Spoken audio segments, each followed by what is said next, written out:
তেওঁ মতে 15,000 টকাৰ পোৱা চৰকাৰী চাকৰিয়ালজন বেষ্ট, কিন্তু 60,000 টকাতকৈও অধিক ইনকাম কৰা যিজন মানুহ থাকিব, ব্যৱসায় থাকিব, সেইজন তলত বুলি ভাবে। যেতিয়ালৈকে অসমীয়াই বেপাৰী শব্দটোক সন্মান কৰিবলৈ নিশিকে, অকল গালি দিয়াত ব্যৱহাৰ কৰে, তেতিয়ালৈকে কিন্তু জাতিৰ উন্নতি নাই। আচাৰৰ ব্যৱসায় কৰোঁ, কিন্তু আমি যিখিনি টেমা পেকিং সেইখিনি আমি কিনিব লাগে বহিৰাগতৰ পৰা, ফেক্টৰীৰ পৰা কিনিবগৈ লাগে। যিমানেই খিলঞ্জীয়া ব্যৱসায় নকৰোঁ, আমি কিনিব লাগে বহিৰাগতৰ পৰা। ঠিক তেনেধৰণে এতিয়া বহুতে আচাৰ উৎপাদন কৰে, কিবা কিবি মই দেখি থাকোঁ বহুত জেগাত। কিন্তু আমি যদি চিন্তাটো এনেকৈ কৰোঁ, এজনে উৎপাদন কৰক, এজনে পেকিংখিনি কাম কৰক, মেটেৰিয়েলৰ কাম কৰক, এজনে ৰ মেটেৰিয়েলখিনি দিয়ক, গোটেইখিনি যদি হয় জাতিটো তেতিয়াহে উন্নতি হ'ব। কিন্তু একেটা বস্তুকে দেখাক দেখি হ'লে কিন্তু জাতিৰ উন্নতি কেতিয়াও নহয়। কোনোবা এজনে গেলামাল দোকান খুলিছে, তেওঁ পাছত গেলামাল দোকান এখন খুলি দিছে, কেতিয়াও জাতিৰ উন্নতি নহয়। পথাৰ আমাৰ, বজাৰ আমাৰ, মাটিৰ গোন্ধ, মাটিৰ সোৱাদ, আপোনালোকৰ অকণমান মৰম আৰু সঁহাৰিয়ে হৈছে অঙঠাৰ আশীৰ্বাদ। এই মূলমন্ত্ৰকে লৈ 2019 চনৰ 19 মে তাৰিখে বেহৰবাৰী আউটপোষ্টৰ জনপ্ৰিয় অভিনেত্ৰী মণিবৌ আৰু বাবাতু বৰুৱাই আৰম্ভ কৰিছিল অঙঠা নামৰ এটা আচাৰৰ ব্যৱসায়। অতি কম টকা বিনিয়োগ কৰি আৰম্ভ কৰা অঙঠা আচাৰ বৰ্তমান বহিৰাজ্যৰ লগতে বিদেশলৈও ৰপ্তানি হয়। সৰুকৈ আৰম্ভ কৰা অঙঠা ব্যৱসায়ে বৰ্তমান 6জনকৈ অসমীয়া থলুৱা নিবনুৱাক কৰ্মসংস্থাপন দিছে। মণিবৌ তথা পাপৰি বৰা জনপ্ৰিয় অভিনেত্ৰী হোৱাৰ পিছতো কৰ্মমুখী হোৱা চিন্তাধাৰা আৰু তেখেতৰ কৰ্ম সংস্কৃতি সকলোৰে বাবে আদৰ্শ হৈ পৰিছে। অসমীয়া জাতিৰ স্বনিৰ্ভৰশীল হৈ স্বাধীন জাতি হিচাপে পৰিগণিত কৰাৰ সপোন পুহি ৰখা বাবাতু বৰুৱা অসমীয়া জাতিৰে সম্পদ হৈ পৰিছে।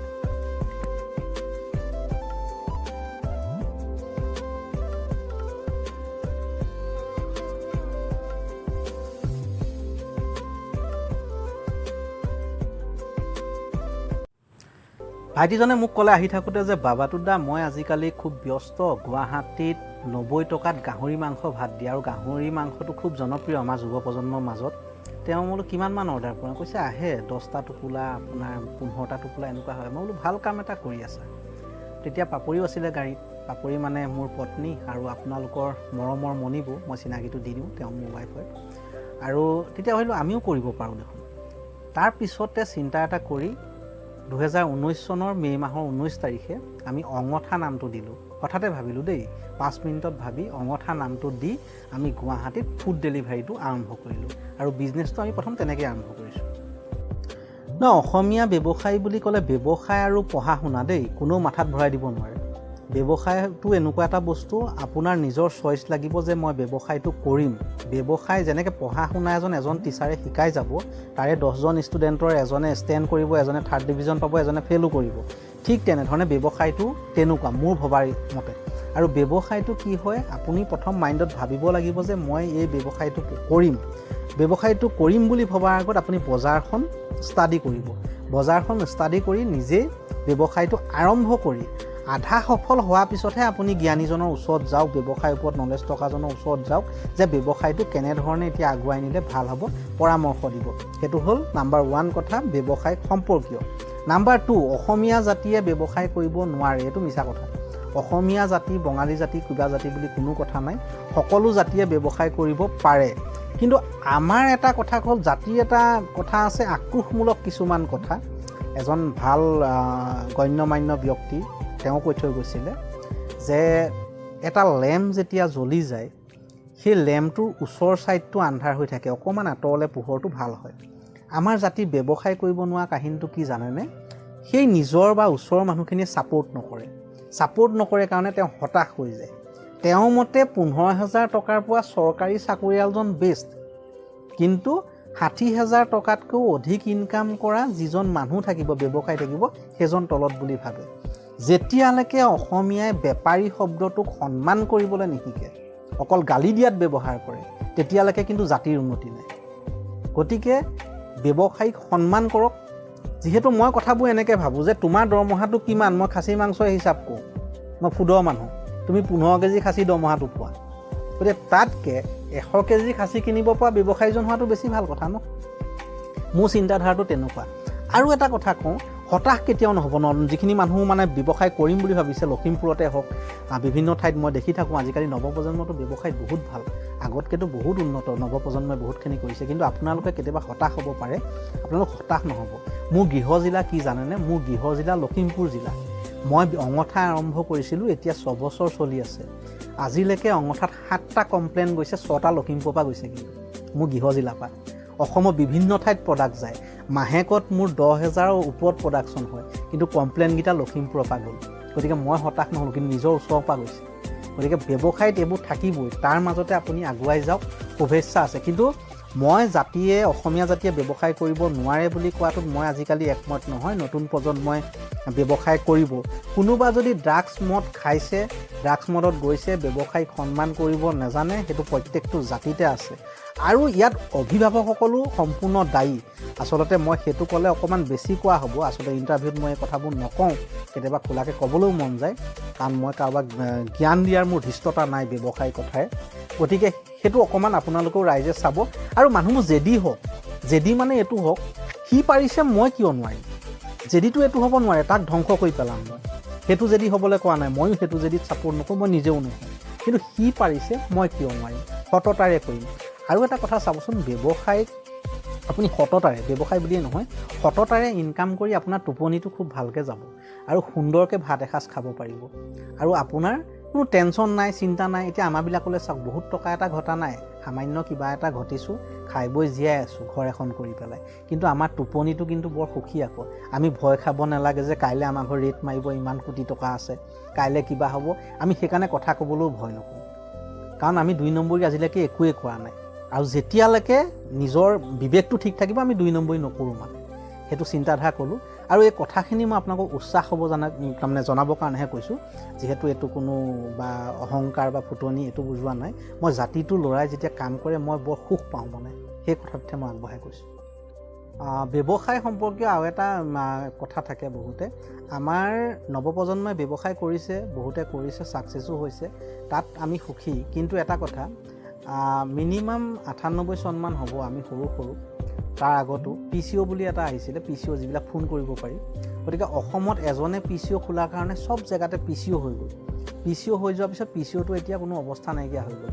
তাৰপিছত আপোনাৰ আহি গ'ল ব্ৰইলাৰ ফাৰ্ম, ঘৰে ঘৰে ব্ৰইলাৰ ফাৰ্ম হ'ল। কৰক, কিন্তু দেখাক দেখি হ'ব নালাগে। এতিয়া যদি আমাৰ বিলাহী খেতি থাকিলেহেঁতেন, বিভিন্ন ধৰণৰ থাকিলেহেঁতেন, তেতিয়া আমাৰ কৰ্মবোৰ ভাল হ'লহেঁতেন। এতিয়া মই নিজৰ ব্যৱসায়টোৰ কথাই কৈছোঁ দেই, মই আচাৰৰ ব্যৱসায় কৰোঁ। কিন্তু আমি যিখিনি টেমা পেকিং, সেইখিনি আমি কিনিব লাগে বহিৰাগতৰ পৰা, ফেক্টৰীৰ পৰা কিনিবগৈ লাগে। যিমানেই খিলঞ্জীয়া ব্যৱসায় নকৰোঁ, আমি কিনিব লাগে বহিৰাগতৰ পৰা। ঠিক তেনেধৰণে এতিয়া বহুতে আচাৰ উৎপাদন কৰে, কিবা কিবি মই দেখি থাকোঁ বহুত জেগাত। কিন্তু আমি যদি চিন্তাটো এনেকৈ কৰোঁ, এজনে উৎপাদন কৰক, এজনে পেকিংখিনি কাম কৰক, মেটেৰিয়েলৰ কাম কৰক, এজনে মেটেৰিয়েলখিনি দিয়ক, গোটেইখিনি যদি হয় জাতিটো তেতিয়াহে উন্নতি হ'ব। কিন্তু একেটা বস্তুকে দেখাক দেখি হ'লে কিন্তু জাতিৰ উন্নতি কেতিয়াও নহয়। কোনোবা এজনে গেলামাল দোকান খুলিছে, তেওঁৰ পাছত গেলামাল দোকান এখন খুলি দিছে, কেতিয়াও জাতিৰ উন্নতি নহয়। এইখিনিতে মোক প্ৰশ্নকৰ্তাজনে আৰু এটা কথা কৈছে যে আমাৰ পইচাবোৰ বাহিৰলৈ গৈ আছে, যিহেতু বহিৰাগত আমাৰ ইয়াত ব্যৱসায় কৰি আছে। এতিয়া সেই কথাটোৰ উত্তৰটো মই ইয়াতে দিওঁ, প্ৰত্যেক ব্যৱসায়টো আমি আনিব লাগিব। এতিয়া ধৰি লওক খুব ভাইৰেল হৈ আছে স্প্ৰাইল পটেটো, তেওঁ আলুৰ পৰা এইটো বনাইছে, তাত আমি ৱেলকাম, ধুনীয়া কাম কৰিছে। কিন্তু আলুখিনি ক'ৰ পৰা আনিছে? কোনোবা এখন হ'লচেলৰ পৰা আনিছে, হ'লচেলখন কাৰ? গতিকে সেইটো আমাৰ কৰিবলৈ যত্ন কৰিব লাগিব। সেই গোটেই জাতিটো একতা হ'লেহে কিন্তু এইটো সম্ভৱ। একদম পিয়ৰ অৰ্থত যদি মই ক'বলৈ যাওঁ, মই নিজে ফিল্ডত নামিছোঁ, নিজে হ'লচেলৰ লগত কথা পাতিছোঁ। বহিৰাগতৰ এনেকুৱা এটা লবি আছে, ইমান সহজ নহয় কিন্তু তাত যে আমি সোমাই পেলাই ছাকচেছটো কৰিম। গতিকে যিসকলে কৰিছে এটা ইউনিটি হওক, ইউনিটি হৈ পেলাই কামখিনি কৰক, আৱেগত কিন্তু নহয়। এইটো মোৰ ফালৰ পৰা এটা মই ক'বহে বিচাৰিছোঁ, কাৰণ মই বহুত ঘূৰিছোঁ। বহুতে হয়তো মোৰ ঠাইত থকাহেঁতেন হতাশ হৈ আজি ব্যৱসায় বাদ দি দিলে, কিন্তু মই বহুত ঠাইত ঘূৰি হতাশ নহয়, চেষ্টা এটা কৰি আছোঁ। আৰু মই এতিয়া আমাৰ বহুত আচলতে এইটো অপ্ৰিয় সত্য, আমি বিভিন্ন ধৰণৰ আঁচনিসমূহ পাই পেলাই আমাৰ জাতিটো মানে কি হৈছে আপোনাৰ অভাৱত ভুগিছে। মানে ধৰি লওক অভাৱ মানে কি, এলেহুৱা হৈছে। আৰু তাৰমানে আমি বিভিন্ন, আমাৰ যদি চাউলটোও ফ্ৰী থাকে, আমাৰ যদি আঁচনি এখনো পাওঁ, বজাৰ কৰা বস্তুকেইটা ফ্ৰী হ'ল, তেনেকৈ আমি জাতিটো এটা সময়ত এলেহুৱা হ'মগৈ। ঠিক আছে, আমি ধন্যবাদ জনাইছোঁ। আগতে মানুহে এসাঁজ খাই এসাঁজ নোখোৱাকৈ আছিলে, অসম চৰকাৰে প্ৰত্যেকৰ ঘৰতে খোৱাৰ সুবিধাটো কৰি দিছে, এইটোক মই ধন্যবাদ জনাইছোঁ। কিন্তু তাৰ ওপৰঞ্চি এটা কথা, আমাৰ জাতিটোৰ মানুহখিনিয়ে খেতিখিনি চন পৰি থাকিব নালাগিব, খেতি কৰিব লাগিব। এতিয়া চাওকচোন, বিদেশৰ যেনেকৈ আমাৰ খাৰুপেটীয়া, মই নামবোৰ কিছুমান নকওঁ, আপোনালোকে বুজি পাইছে মই কাৰ উদাহৰণ দি আছোঁ। গতিকে সেই সমূহ মানুহে কি ধৰণে খেতি বাতি কৰি নিজে সংস্থাপন হৈছে, কিন্তু আমাৰ জাতিটো তাতকৈ বহুত কম। বিশিষ্ট ব্যক্তিসকলে কৈয়ে আছে তেনেকুৱা কথা। এতিয়া গামোচাৰ উদাহৰণটো চাওক, আমি বহিৰাগত গামোচা ব্যৱহাৰ কৰোঁ, আমি খিলঞ্জীয়া গামোচা ব্যৱহাৰেই নকৰোঁ। আমি খিলঞ্জীয়া এইবাৰ চৰকাৰৰ ফালৰ পৰা যিটো প্ৰচেছ লোৱা হ'ল যে আমাৰ লোকেল শিপিনীয়ে যিখিনি বব, আমাৰ থলুৱা গামোচা, সেইখিনিহে আপোনালোকে ল'ব। গতিকে সেই উদ্যোগটো অকণমান আগবাঢ়ি যাওক।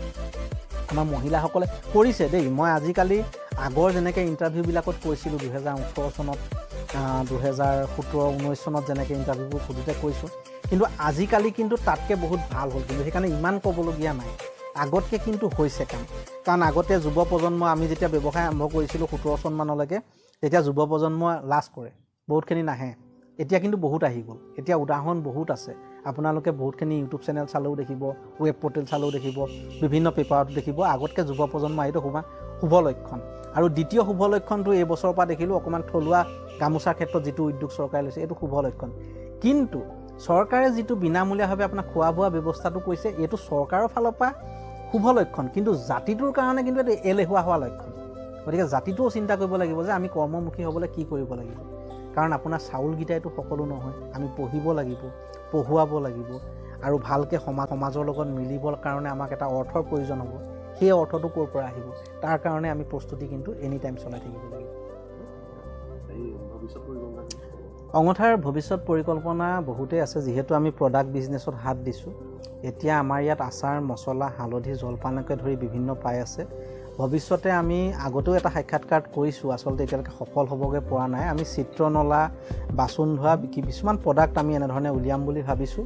আৰু লগতে অতি সোনকালে আমাৰ স্থায়ীভাৱে অঙঠাৰ এটা বয়ছ হোষ্টেলো মুকলি হ'ব।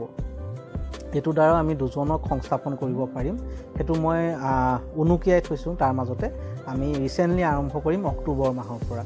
চিন্তা চৰ্চা চলিছে, আৰু যিহেতু মই USTM আৰু ৰিটছ একাডেমীৰ ওচৰত থাকোঁ, গতিকে সেই ওচৰতে বয়ছ হোষ্টেল এটাও ৰিচেণ্টলি আমি আৰম্ভ কৰিম। অঙঠা নামটো মোৰ আচলতে কোনো এইটো চোৱা চিতা নাম বা নিজে ভাবি লোৱা নাম তেনেকুৱা ধৰণৰ নহয়। অঙঠাটো আমাৰ হঠাৎ মই জুই লৈ কিবা এটা নাম ভাবিব লৈছিলোঁ। আচলতে জুইৰ দৰে মানে জিলিকি থাকিব বিচাৰোঁ, গতিকে জুই লৈ পেলাই নাম এটা ভাবিব বিচাৰিছিলোঁ। আৰু তেতিয়া মই বিভিন্ন নাম চালোঁ, আৰু আমি লাষ্টত অঙঠাটো সিদ্ধান্ত কৰিলোঁ। অঙঠাটো সিদ্ধান্ত কৰি পেলাই আমি গুগলত চালোঁ যে সেই কোম্পানী ক'ৰবাত আছে নেকি, সেই প্ৰডাকশ্যন ক'ৰবাত আছে নেকি। যিহেতু আমি TM নাপাম, যিটো ট্ৰেডমাৰ্ক, সেইটো নেপাম যিহেতু, গতিকে চবতে চালোঁ অঙঠা নামত একো নাই বৰ্তমান। এই জিম্বাবুৱেতহে কিবা এটা দেখুৱাইছে। গতিকে আমি সেই অঙঠা নামেৰে নামাকৰণটো কৰিলোঁ। আৰু দ্বিতীয় কথা, যিসকল ভিউৱাৰ্ছে চাই আছে এতিয়া এই চেনেলটোৰ জৰিয়তে মই কওঁ, যিসকলে অঙঠা বুজি পোৱা নাই, তেওঁ আমাৰ ইউটিউব আছে, ইউটিউব চেনেল অঙঠা, ANGATHA, অঙঠা চাৰ্চ কৰি পেলাই ইউটিউবত চাব পাৰিব, বা ইউটিউবৰ ডেছক্ৰিপশ্যনত গৈ পেলাই আমাৰ সকলো লিংক আছে। সেই লিংকত ফেচবুক, যিকোনো সামাজিক মাধ্যম, এপেই হওক, ফেচবুকেই হওক, ইনষ্টাগ্ৰামেই হওক, টুইটাৰেই হওক, যিকোনো সামাজিক মাধ্যমত আপোনালোকে অঙঠাৰ বিষয়ে জানিব পাৰিব আৰু সংগ্ৰহো কৰিব পাৰিব। আৰু তাতে এটা হোৱাটছআপ নাম্বাৰ আছে, তাত আপোনালোকে যদি ডিষ্ট্ৰিবিউটৰ ল'ব বিচাৰে নাইবা ৰিটেইল চেল কৰিব বিচাৰে, সেই নাম্বাৰটোত যোগাযোগ কৰিও আপোনালোকে ল'ব পাৰিব। গতিকে অঙঠাৰ থুলমূল প্ৰচাৰটো ইমানেই। আৰু অঙঠাৰ লগত কিবা কথা পাতিব লাগিলে মই ডাইৰেক্ট কথা পাতিবলৈ সদায় প্ৰস্তুত। ৰাতিপুৱা 11টা বজাৰ পৰা ৰাতি 9টা বজালৈকে মই সদায় প্ৰস্তুত অঙঠা সম্পৰ্কীয় কথা পাতিবৰ বাবে। আৰু এইখিনিতে আৰু এটা কথা কৈ লওঁ, সততাৰে কাম কৰিব পৰা, বৰ্তমান এইটো ইণ্টাৰভিউটো চলি আছে বুলি মই কৈ থওঁ, সততাৰে কাম কৰিব পৰা অসমীয়া খিলঞ্জীয়া যুৱক, মিনিমাম মেট্ৰিক পাছ যদি বাইক চলাব পাৰে, আৰু অঙঠাৰ লগতো জড়িত থাকিব, আৰু মোৰ ঘৰুৱা কিছুমান কৰ্মৰ লগতো জড়িত থাকিব, দৰমহা পাতি মই সকলো ফোনত জনাই দিম। এটা পোষ্ট খালী আছে, আপোনালোকে এই চেনেলৰ যোগেদি সেইটো এপ্লাইটো কৰিব পাৰিব, যদিহে সততাৰে কৰিব পাৰে দেই। সততা শব্দটো কিন্তু বেকেটত ভৰাইহে মোৰ লগত কথা পাতিব। অঙঠাৰ প্ৰথম আমি নিজে আৰম্ভ কৰিছিলোঁ, যেতিয়া নিজে কাম কৰিছিলোঁ, লগত ভাইটি এজন আছিলে। বৰ্তমান অঙঠাত 6জন কৰ্মচাৰী আছে। কৰ্মচাৰী 6জন হ'লেও ইয়াত জড়িত আৰু মানুহ থাকে, তেওঁলোক আচলতে পাৰ্ট টাইমাৰ হিচাপে বুলি ক'ব পাৰে। আৰু এতিয়া মোৰ যিহেতু গুৱাহাটীত স্থায়ী ঘৰ, আমাৰ স্থায়ী ফেক্টৰী, গতিকে আমাৰ ওচৰ প্ৰজন্মৰ গাঁও এখনতো আমি বিভিন্ন ধৰণৰ মানুহ, মহিলা আদিও কাম কৰি দিয়ে পাৰ্ট টাইমাৰ হিচাপে। এনেই স্থায়ী হিচাপে আমাৰ বৰ্তমান 6জন আছে কৰ্মচাৰী। আৰু আমি ডিষ্ট্ৰিবিউটৰ হিচাপে ৰানিং ডিষ্ট্ৰিবিউটৰ মানে ধৰি লওক 1 মাহ লৈ গৈছে তেওঁলোক পিছৰবাৰ চেল কৰিব পৰা তেনেকুৱা নহয়। ৰানিং ডিষ্ট্ৰিবিউটৰ বৰ্তমান 79টা আছে। আৰু বৰ্তমান অসমৰ বাহিৰত আপোনাৰ হায়দৰাবাদ, তেলেংগানাৰ এটা ছাইট, আৰু বেংগলোৰ, পুনে আৰু চেন্নাই, এইকেইটাত আমাৰ ডাইৰেক্ট ডিষ্ট্ৰিবিউটৰ আছে। আৰু গুজৰাটৰ ডিষ্ট্ৰিবিউটৰটো বৰ্তমান বন্ধ হৈ আছে। আৰু কিন্তু কুৰিয়াৰ যোগেদি আমি ভাৰতবৰ্ষৰ বিভিন্ন ঠাইলৈও পঠাই থাকোঁ। আৰু ভাৰতৰ বাহিৰতো আবুধাবি, ডুবাই আমাৰ সামগ্ৰী গৈ থাকে, তাতো মানুহে আমাৰ পৰা লয় আৰু খাব পাৰে। এনেধৰণে আমি আগবাঢ়ি গৈ আছোঁ। আৰু এইখিনিতে এটা কথা ক'ম, আমি সংস্থাপন দিয়াটোতো দিয়াই, মোৰ উদ্দেশ্যই আছিলে যে সেই কুৱেশ্যনটো যিটো মোৰ 2019 চনত ঘটিছিলে, এতিয়া মোৰ ফালৰ পৰা ব্যৱসায় এটা যিহেতু কৰিছোঁ, এটা ব্যৱসায় আৱেগত নহয়, অসমীয়া হিচাপে কৰিছোঁ যদিও আৱেগ মই ব্যৱহাৰ নকৰোঁ, আৱেগত ব্যৱসায় নহয়। গতিকে মোক লাভ লাগিবই, ব্যৱসায় কৰিছোঁ যেতিয়া মোক লাভটো লাগিবই, কাৰণ চলিব লাগিব, মই তাৰ পৰা প্ৰতিষ্ঠিত হ'ব লাগিব, কিবা এটা কৰ্ম দেখাব লাগিব। কিন্তু লগতে এটা উদ্দেশ্য আছে, মোৰ যোগেদিও কেইজনমানে পইচাটো পাব লাগিব। গতিকে সেইটোকে মই সাৰথি কৰি আৰম্ভ কৰিছোঁ।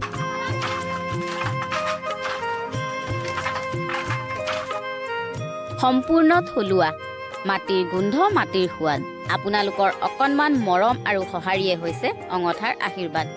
গতিকে ব্যৱহাৰ কৰক অঙঠাৰ আচাৰ, সম্পূৰ্ণ ঘৰুৱা আৰু থলুৱা। সকলো সামাজিক মাধ্যমত আপোনালোকে অঙঠাৰ মেনুসমূহ চাই ল'ব পাৰিব আৰু অৰ্ডাৰ কৰিব পাৰিব। ভাৰতবৰ্ষৰ যিকোনো ঠাইত কুৰিয়াৰৰ ব্যৱস্থা আছে, আৰু যি অঞ্চলত এজেঞ্চিসমূহ আছে তাত আপোনালোকে হোম ডেলিভাৰী পাব। মাত্ৰ এটা ফোন কল নহ'লে হোৱাটছআপ কৰিব অঙঠাৰ সকলোখিনি সামগ্ৰী পাবৰ কাৰণে।